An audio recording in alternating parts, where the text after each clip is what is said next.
When I found the lace underwear in my husband's pocket, I wasn't shocked. Not entirely.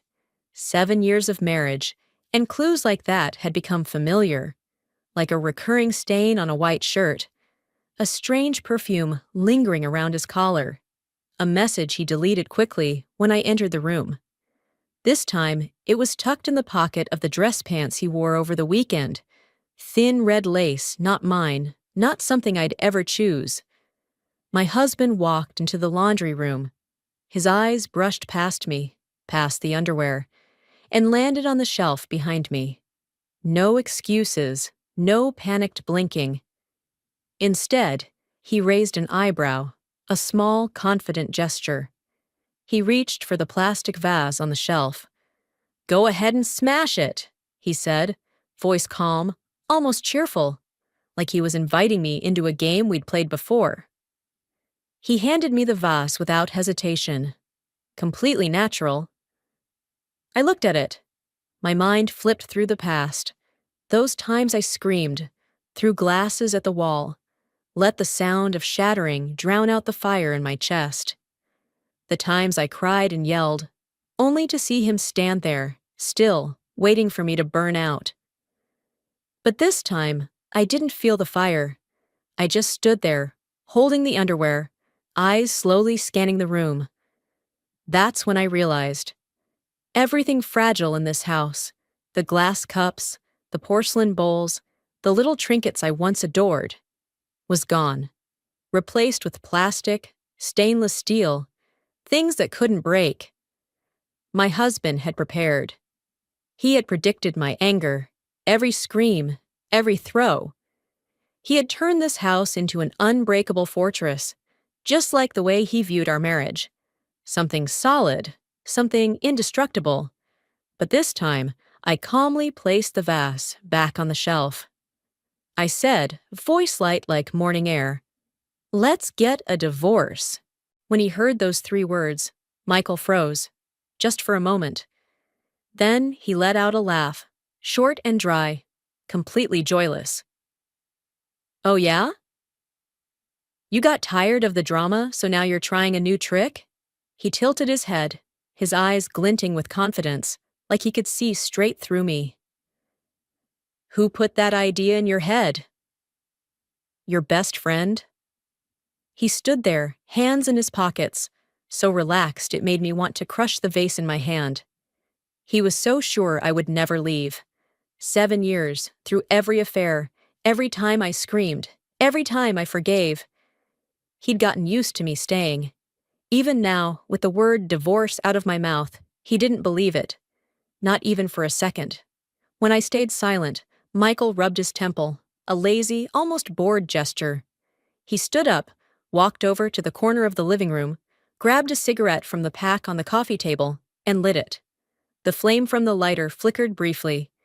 He leaned halfway against the wall, white smoke curling up, spiraling, clouding over his cold, unblinking eyes that were staring straight at the plastic vase, still in my hand. I don't like him smoking. Michael knows that. He rarely smokes indoors, always out on the balcony or in the backyard, like a small sliver of respect he still held for me. But now, he did it on purpose. Lit the cigarette right in front of me, let the smoke drift into our shared space. He was provoking me. He was used to how I handled his cheating, dragging everything in the house out to smash, letting rage wash over it all until I collapsed and things went back to normal, like nothing ever cracked. "All right then, when?" Michael asked, his voice soft, almost playful, like he was asking what I wanted for dinner. He took a long drag, smoke floating lazily between us like a curtain. I looked at him, at how he leaned against the wall, tall and confident, like he still had it all under control. But I also saw the slight twitch at the corner of his mouth, a tiny sign he didn't realize he was giving away. He wasn't as sure as he wanted me to think. For 7 years, I'd handled my emotions through rage, throwing glasses, smashing anything breakable, as if doing that would erase the wounds he left behind. And Michael, he handled me the same way. Let me explode, let me vent, then waited for me to tire out and come back. But today, as I stood here, I realized something that chilled me to the core. The wounds on my body, the countless scars from all those forgiven betrayals. They never really healed. The surface might have closed, but underneath, the flesh was still torn, still hurting. And I was still clinging to a marriage he believed was unbreakable. Was it worth it? No marriage is unbreakable. I walked over to the trash bin next to the washing machine, calmly tossed the lace underwear in, watched it land among crumpled bits of garbage. I opened the washer, pulled out all the clothes, piece by piece. In the pile, I found Michael's white shirt, a faint red lipstick mark still smudged on the collar, not completely washed out. I gripped the sleeve, felt the smooth cotton in my hand, then turned to look at him. "One word at a time," I said. "Today." Michael's expression froze, just for a rare flicker, but quickly he regained his composure, flicked ash onto the floor. "All right," he said, voice flat, like agreeing to take out the trash. "I'll go change." He walked past me, cigarette still glowing between his fingers. Before turning away, he paused, gave me a faint smile. "Don't forget to hang the clothes up to dry, okay? You know how much I hate damp laundry in the rainy season." To Michael, divorce was just another chore, like airing out clothes or choosing dinner. He didn't take it seriously. He didn't take me seriously. He went upstairs, his footsteps steady on the wooden floor, confident, like he knew I'd change my mind. I stood there, in the laundry room, still holding the shirt with the lipstick stain, staring at the plastic vase on the shelf, gleaming under the light like a reminder of everything fake in this house. Michael didn't know. I didn't need time to think. I was already very, very calm. The whole world knew I loved Michael Hayes to the point of madness.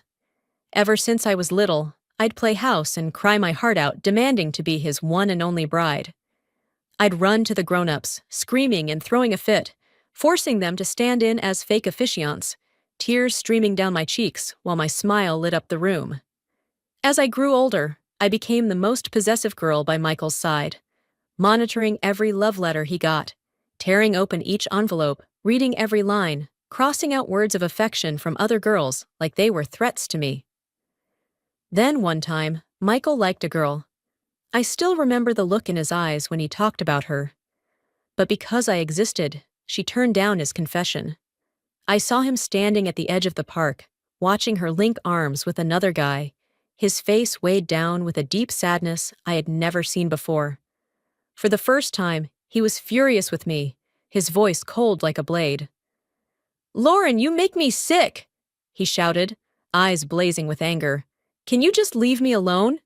I cautiously stepped closer, reached for his hand, trying to comfort him, my voice trembling. "Michael, but I'm still here for you, right?" But he shoved my hand away, pushed me hard. The back of my head slammed against a tree trunk, tearing open a deep gash that started bleeding. I saw Michael panic.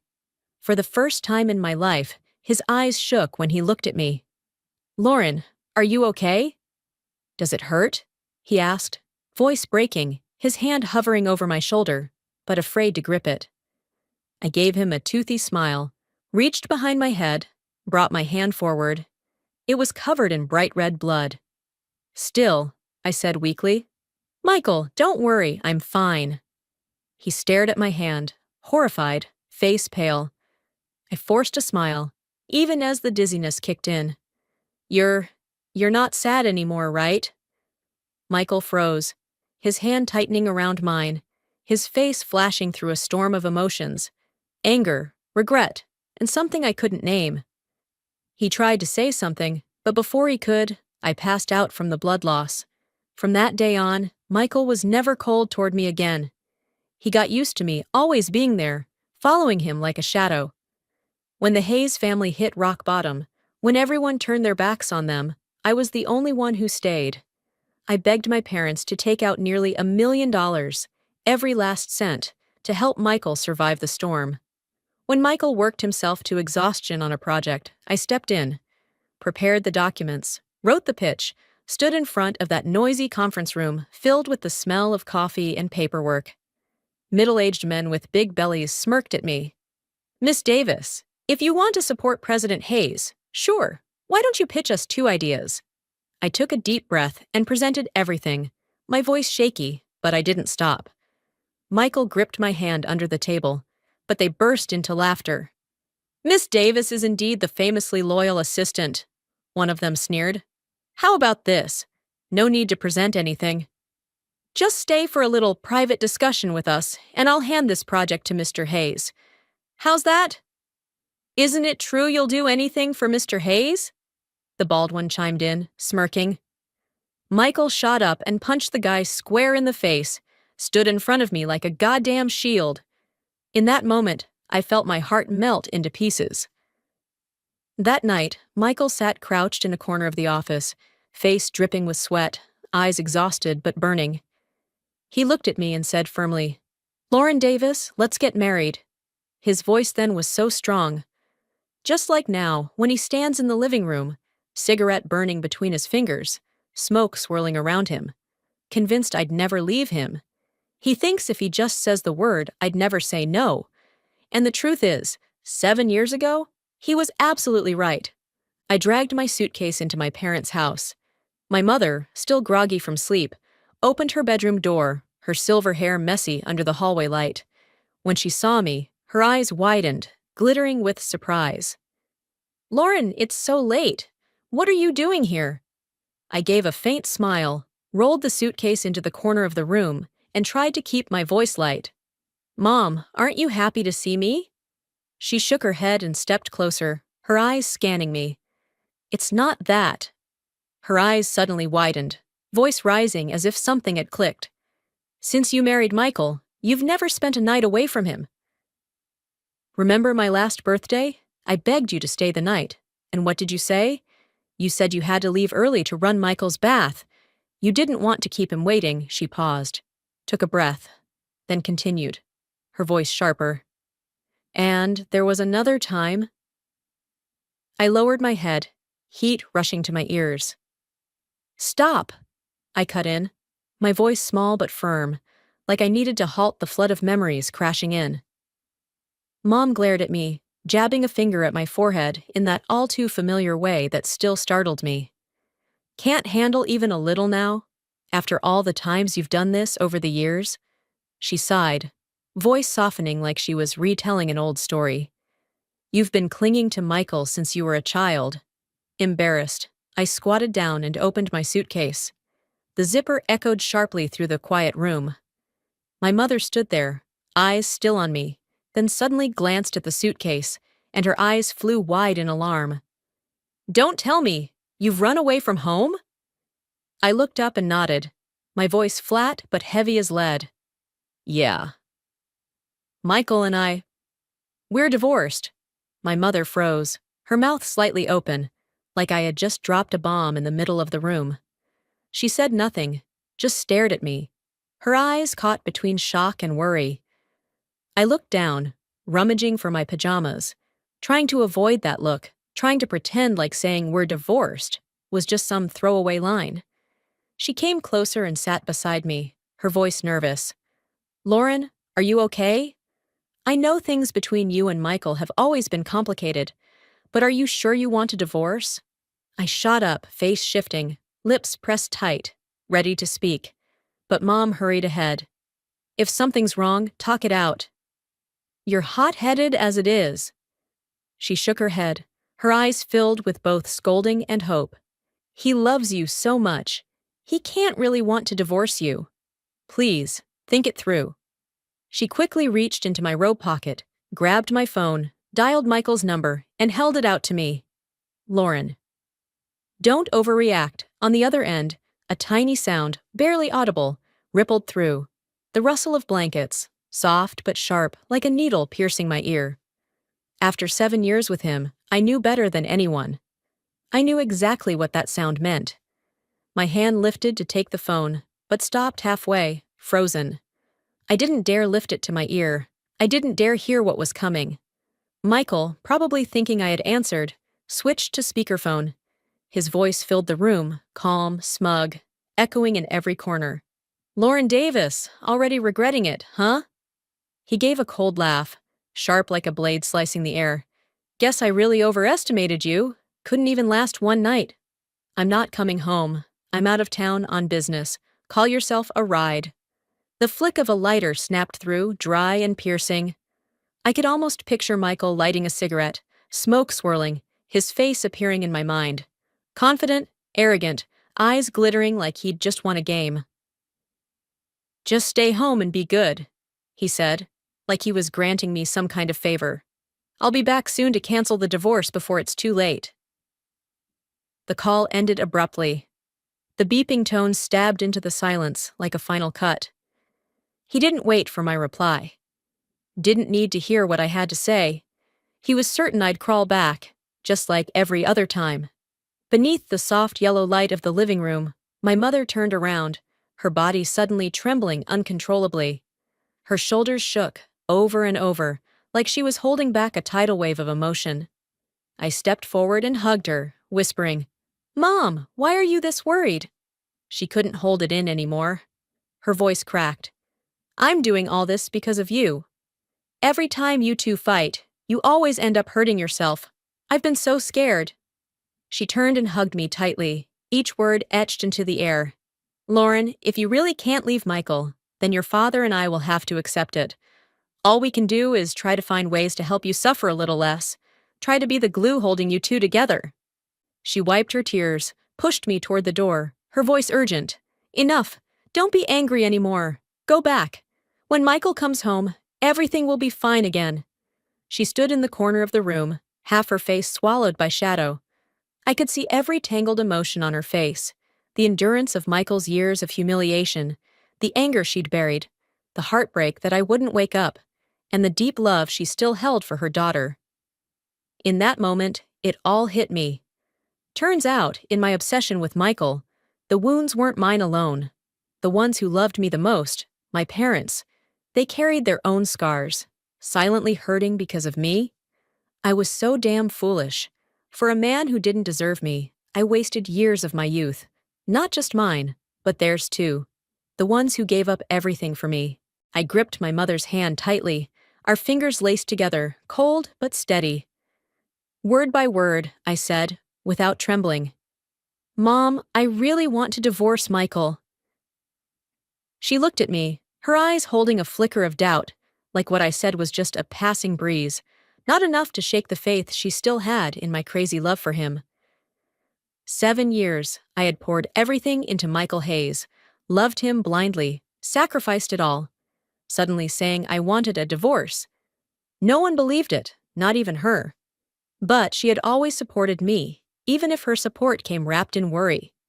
When I told her I wanted to join the family company to learn, she convinced Dad to arrange a position for me.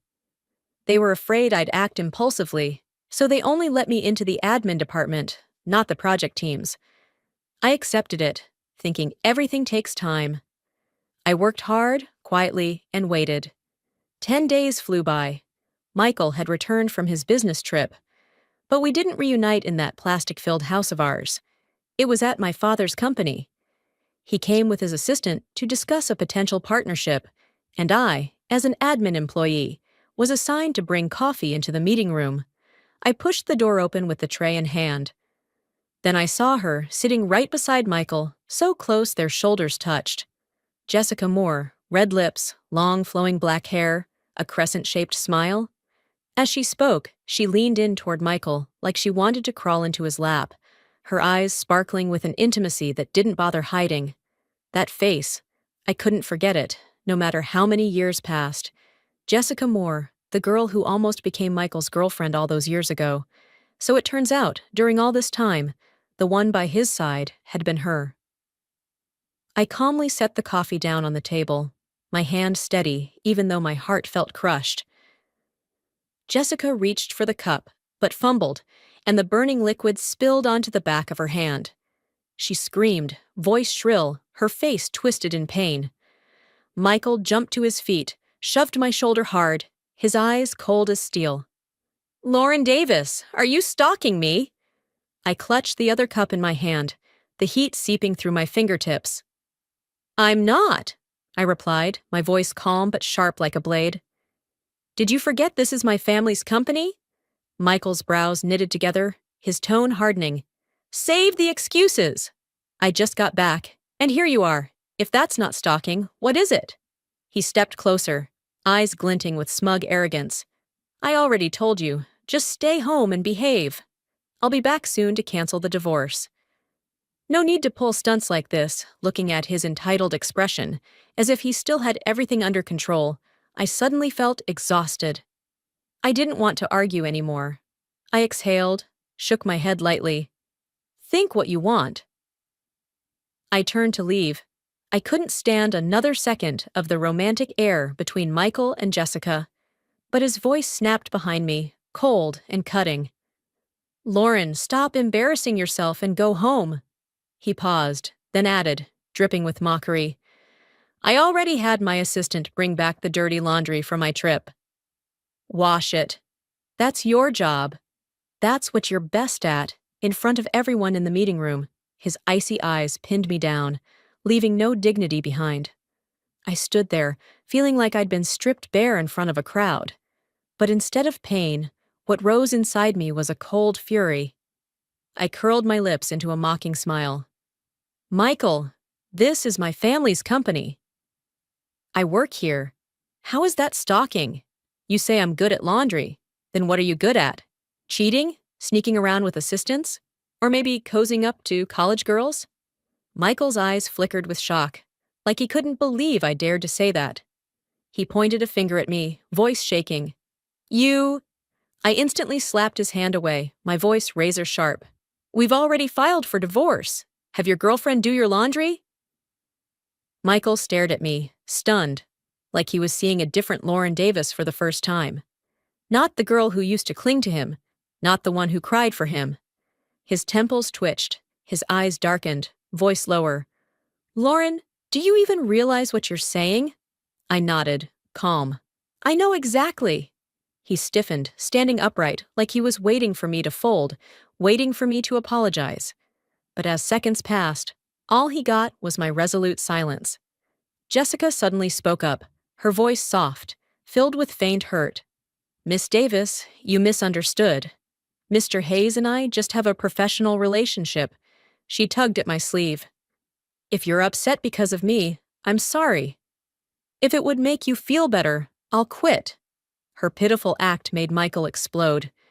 His eyes flooded with waves of fury, deep and murky.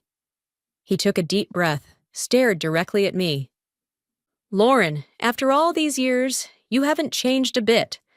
Anyone who gets near me, you chase them off with jealousy. How long do you plan to be this selfish? He paused, voice dropping into disappointment. Back then, it was you who pushed Jessica away with this same nonsense, wasn't it? My face went pale. I hurried to deny it. That's not true. Back then, I only said one thing to Jessica Moore. Nothing more. I never believed she'd actually choose another man. I knew Michael truly loved her. I had even thought of giving up, of letting him go so he could be happy. But Michael never gave me the chance to explain. Lauren, you better hold yourself together until the divorce is finalized, he said, voice like ice.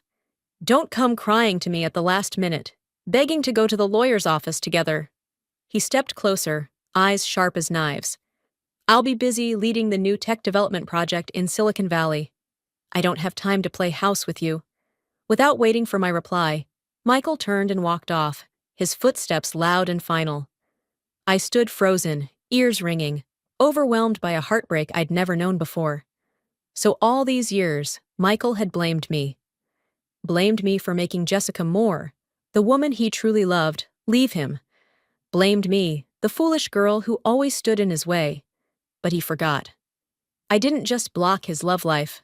I stood in front of his rivals, his enemies, the insults he never had to hear, the obstacles he never faced alone.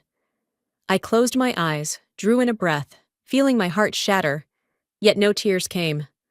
I closed my eyes and took a deep breath, the icy air flooding into my chest. When I opened them again, without hesitation, I picked up my phone, my fingers sliding quickly across the screen as I sent a message to my father. That tech project in Silicon Valley? Could I be the one to handle it? I sat there, desk lamp casting light over the stack of project documents piled in front of me. I read through every page, every line. When I finally looked up, it was nearly morning. The window was wide open, cold wind rushing in, brushing against my shoulders, making my whole body shiver. I pulled my coat tighter, but the cold wasn't just from the wind, it was from inside. My phone lit up. A new message from Michael. Sent an hour ago, like the tense showdown in the meeting room earlier that day had never even happened. Just one short, blunt line. Working late, not coming home tonight.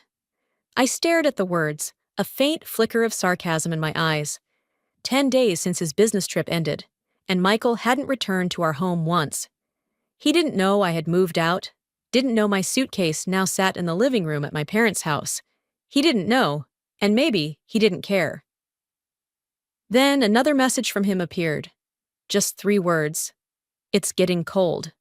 I could almost hear his voice through the screen, that casual tone of his, like he was just sending something offhand without expecting a reply. But those 3 words pierced me, not because they hurt, but because they dragged me back to all the years before. Every time the weather turned cold, I was always the first to change the bedsheets to thick, warm cotton. If Michael stayed late at work underdressed, I'd rush over with a heavy coat. One year, on a freezing winter day, I fell on the way to his office. When I arrived, limping, my knee was torn open, blood soaking through my pants. One of Michael's coworkers noticed and asked, "Lauren, are you okay?" But Michael just frowned and said coldly, "I told you, stop coming to the office so often, just go home."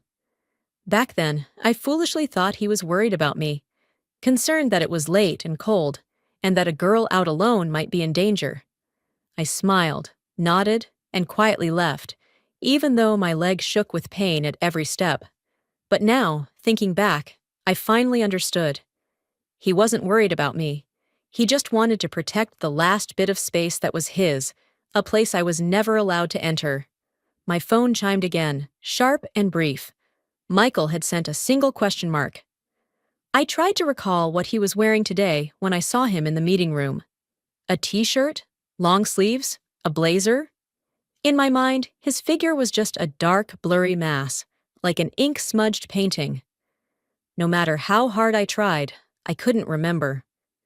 The man who once lived deep inside my heart, whose every gesture and habit I used to know like they were carved into my bones, now was just a dusty silhouette, one that could disappear with a single wave of the hand.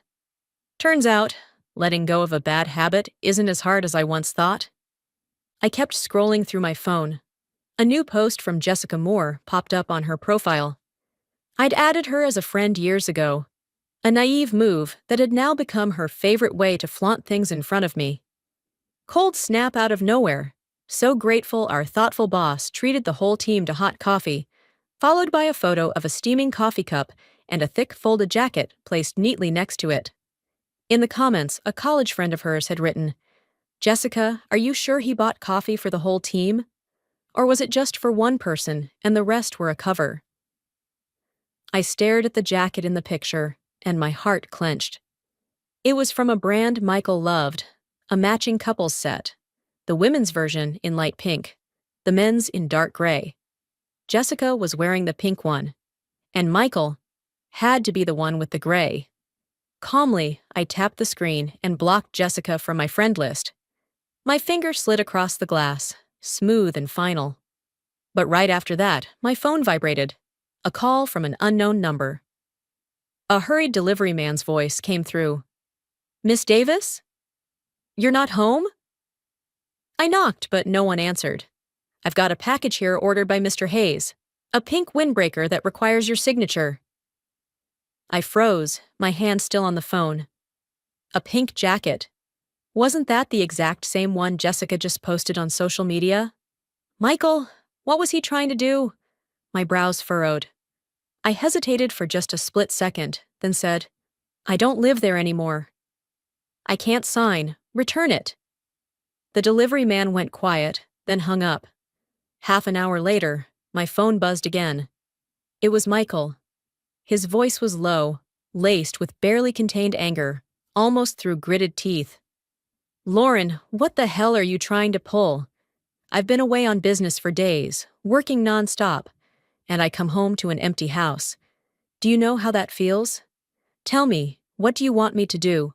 My mom, standing beside me, could hear his voice through the speaker. She took my hand, eyes full of concern. But I, in turn, squeezed her hand even tighter, my voice calmer and more resolute than it had ever been. Michael, I didn't walk out. We're divorced, and it's perfectly normal that I packed up and left. On the other end of the line, a loud crash rang out. Sharp, piercing, like a glass shattering against the floor. That sound used to be mine, the way I'd release my rage, find some strange sense of relief in breaking things. Now it had become Michael's voice, his rage, his blame. Lauren! Michael's voice suddenly spiked, then dropped heavy like lead. After a series of ragged breaths, he demanded, furious and disbelieving, "Are you actually serious?" I found myself wanting to laugh, a bitter laugh that swelled quietly in my chest. I'd already moved out. The divorce papers were signed. Yet he still thought I was just mad, just throwing a childish tantrum to get his attention. Maybe Michael had never ever imagined that I, Lauren Davis, would leave him. But now, I really wanted to leave him. In Michael's voice, I heard something unfamiliar, a flicker of confusion, a tiny crack in his shell of confidence. Lauren Davis, what game are you playing? Just because of Jessica? You... I cut him off, my voice cold and sharp. Michael, see you in court. I hung up. Didn't wait for another word. My mom was still beside me, her eyes filled with concern, but she said nothing. She just squeezed my hand tighter. In the quiet, I felt a strange lightness, like I had finally set down a burden I'd been carrying on my shoulders for 7 long years. Act 8. Since that day, Michael and I hadn't had any contact. The phone stayed silent. No texts, no calls, as if the final string between us had been cut. But through mutual friends on social media, I still saw traces of him, or more accurately, of him and Jessica Moore. Her posts were like tiny blades, deliberately flaunting, deliberately reminding me that she now stood where I once did. Once, Jessica posted about ruining Michael's favorite white shirt, with a smug caption. Though it was precious, it's nothing compared to me. How could he blame me? Another time, she messed up a small project at work and went online again, her tone mock humble. I still have so much to learn, but thankfully, I have a mentor to guide me. Each post was a smirk, as if she were standing right in front of me, waving her so-called victory in my face. I scrolled past, didn't comment, didn't react, just quietly blocked every old emotion that tried to resurface. Then one day, Jessica showed up at my family's company to discuss a collaboration. I was organizing documents in the meeting room when she walked in, her heels clicking sharply against the floor. She made a point to pass by me, stopping just briefly to tilt her head so the rose-shaped pendant on her necklace could catch the light. Global Limited Edition, she said. Birthday gift from Mr. Hayes. I glanced at the necklace, then let out a short, mocking laugh. A limited edition released last year, and Michael just gave it to you this year? Jessica's face froze, her eyes narrowed, her voice rising. What's that supposed to mean? I didn't answer. I just gave her necklace a dismissive look and turned to leave. I remembered that gift clearly. 2 years ago, Michael had planned to give it to me for my birthday. But I didn't like roses, so I told him to return it and get something else. I didn't know if he forgot to send it back or kept it on purpose to give to someone else. Either way, the gift Jessica was proudly showing off was nothing more than trash I'd already thrown away. Maybe Michael didn't love Jessica the way I once thought. Suddenly, Jessica grabbed my arm, her nails digging into my skin. Her face twisted, voice trembling with anger. Lauren, what did you mean by that? Say it clearly. I frowned, shook her off, my voice cold. I don't owe you an explanation. You! Jessica glared at me, her emotions spilling over as she practically shouted, Lauren, don't think you can hold on to Michael forever. I'm telling you, he promised to marry me. I froze for a moment, then curled my lips into a dry smile. Really? He promised you that? I stepped closer, looked her straight in the eyes. Then did he also tell you that I was the one who filed for divorce, and he didn't want it? Jessica's eyes went wide. Her face turned ghostly pale like she'd just been slapped. I turned to a nearby assistant and said calmly but firmly, "Drop it. I've already got a better plan for the Silicon Valley tech project." Jessica's eyes shook, completely drained of color. As Michael's assistant, she knew exactly how important that project was to him. This wasn't one of the minor deals she'd messed up. It was a big opportunity, a turning point. But I didn't care. I walked out of the meeting room. The waiting period before the court hearing had ended. At 8:30 a.m., I stood outside the courtroom door. I looked at my watch, the minute hand moving slowly, but Michael's figure still hadn't appeared. I took a deep breath, pulled out my phone, my finger sliding to his number. It had been a long time since I'd initiated a call to Michael. He answered, his voice trembling, carrying a raw excitement he didn't bother to hide. "What is it, Lauren? Have you changed your mind?" I frowned, cut him off, my tone firm. "Michael, do you still cling to such ridiculous illusions? It's nearly 9 o'clock. If you don't show up, I won't hesitate to file the lawsuit myself." I paused, my voice dropping lower. "I'll repeat what I've always said. I have never been playing with you." I thought about all the times Michael lost control, all the times he ignored my efforts, treating my madness in love as a given, even despising it. This relationship had died long ago. I just hadn't had the courage to bury it. Finally, Michael appeared. I almost didn't recognize him. In my memory, he had always been immaculate. Pressed suits no matter how early, hair combed neatly even after late nights, choosing to sit silently through a drunken night rather than let anyone see him undone. But today, the high-end suit on his body was wrinkled, slouched off his shoulders like he'd worn it for a week. Stubble shadowed his mouth, his eyes sunken and tired. His frame was thin, unexpectedly matching the image of the young man from my memories, the boy I had once loved madly. But as I looked at him, I realized something. In the time away from him, I no longer longed for him. I had truly let go. In the courtroom, I signed the papers, my handwriting decisive, without hesitation. Michael stood across from me, holding the pen, but his fingers trembled, unable to lift it. He gripped it tight, his fingertips turning white, as if trying to cling to something slipping from his grasp. "Are you all right?" the court clerk asked gently, her tone careful. Michael bowed his head low, his messy hair hiding his eyes. His hands kept shaking, the pen wobbling over the paper. After a long silence, his voice came out hoarse, almost a whisper. "Lauren, do you really have to divorce me?" "Sign," I said, just one word in my language, cold and short. He turned his back to me, his shoulders trembling. I couldn't see his face, but when he signed, the last stroke of his signature dragged out endlessly, like he couldn't bear to lift the pen from the paper. But eventually, it ended. The signature was complete, and so was our marriage. Outside the courthouse, Michael suddenly spoke. "Let me take you home." I hadn't even refused when a sleek black Lincoln pulled up in front of us. Jessica stepped out. She walked straight up to Michael. "Michael, I came to pick you up." Michael's brows knitted, a flash of visible irritation passing through his eyes, but Jessica didn't seem to notice. She took a huge bouquet of red roses from the back seat and held it out to him, her voice brimming with devotion. "Michael, from 22 to 32, we've lost 10 years. I don't want to lose any more. Be my boyfriend." Her eyes flicked to me, full of provocation, as if declaring victory.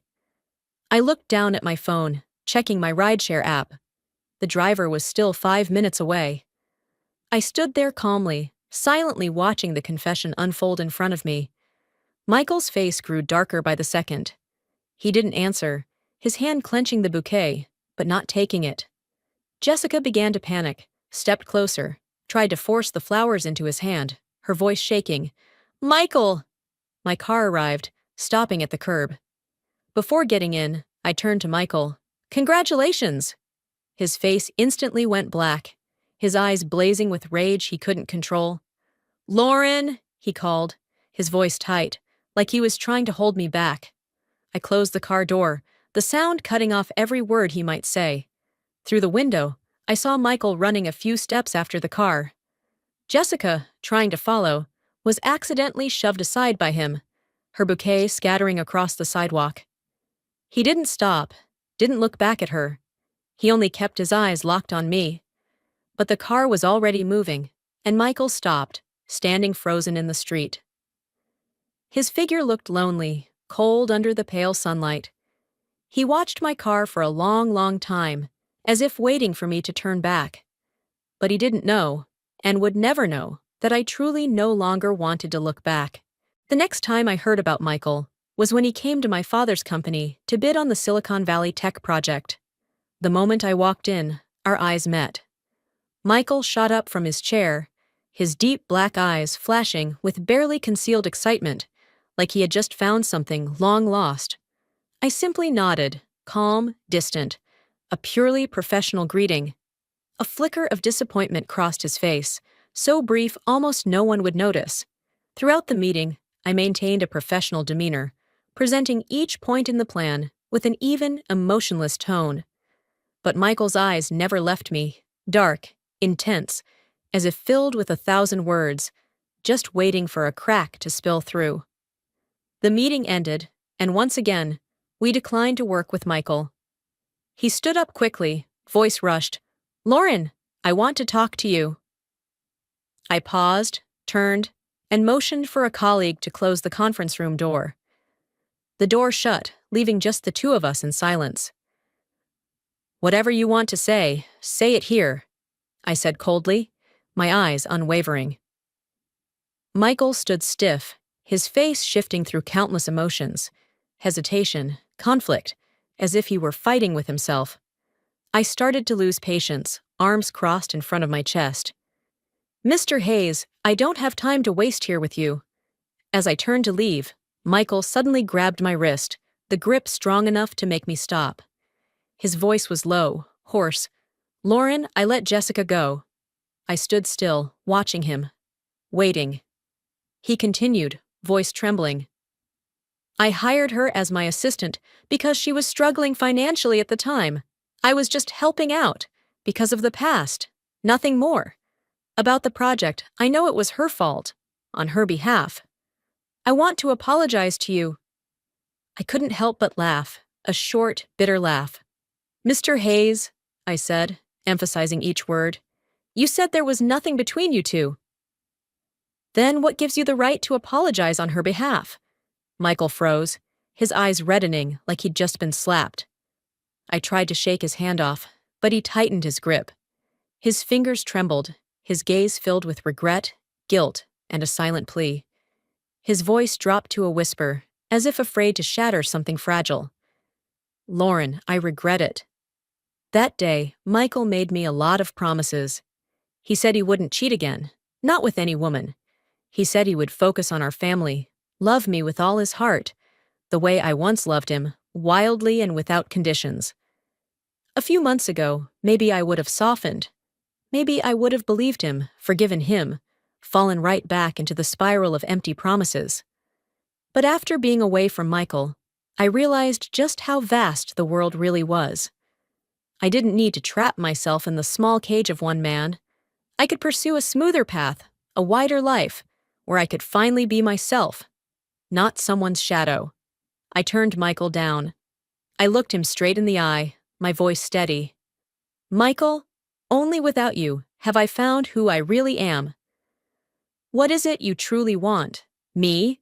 Or just someone who loved you madly, obeyed you unconditionally?" He stood still, the last flicker in his eyes extinguishing like a candle snuffed out by wind. "Why?" he asked, voice hoarse, almost broken. "Michael," I said, each word clear. "From the start, I was the one who was wrong. I tried to teach you how to love someone, but your selfishness, you'll never learn." I turned and walked out of the conference room. Michael didn't follow. Through the frosted glass, I saw his figure standing there, unmoving, like a shattered statue beneath cold light. The Silicon Valley tech project progressed smoothly. Lines of code flowed across the screen like a quiet river, carrying shimmering growth metrics, and in the end, I claimed the greatest victory since the day I stepped into the company. The whispers that once followed me behind my back vanished like morning mist under the sunlight, leaving behind a wide open space where I stood tall, my eyes no longer cast downward but lifted, receiving genuine handshakes and warm smiles from my colleagues. At the celebration dinner, the clinking of glasses echoed beneath the soft golden lights of the restaurant. I raised a glass of champagne, the bubbles fizzing gently on my tongue, and for the first time in 7 years, I smiled. Truly smiled. A free smile, no longer shadowed by anyone. As my gaze drifted toward the restaurant's glass windows, I saw Jessica working at the cafe across the street, busy with a tray of drinks in hand. The late afternoon sun streamed through the cafe's window, illuminating her face. Lipstick faded, hair pulled up hastily, no longer carrying the gleam of her former arrogance. When our eyes met, Jessica fumbled, wringing her hands into her apron, her face flushed with embarrassment and awkwardness, like she'd been caught in a secret she could no longer hide. She quickly turned away, her steps unsteady, the tray nearly tipping. I just smiled faintly, didn't follow her, didn't say a word, just turned back to the party, took another sip of champagne, and felt the sweet acidity wash through me, like a river of freedom passing through wounds that had already healed. In the days that followed, I began new routines, simple and peaceful ones, like making a cup of green tea in my little apartment each morning, the sunlight slipping through thin curtains, touching the forgotten books on my shelf, or spending lazy afternoons wandering the park, sitting on a stone bench, listening to the leaves rustle as if whispering wind secrets, no longer worried about unread messages, no longer waiting for someone to return. Change came quietly, through everyday things, a brush of hair in the mirror, no longer checking if it suited anyone else, a confident step down the street, no longer looking over my shoulder, a deep, dreamless sleep, free and light, repeating the rhythm of peace, repeating the soft reminder to myself that letting go isn't the end. It's the beginning of new dawns, where I'm no longer a shadow of the past, but the light of my own making. Carrying real peace, because once the heart learns to love itself, every other door opens, and the world, wider than ever before, will whisper, "Keep walking, girl. Your freedom is the peace of the universe."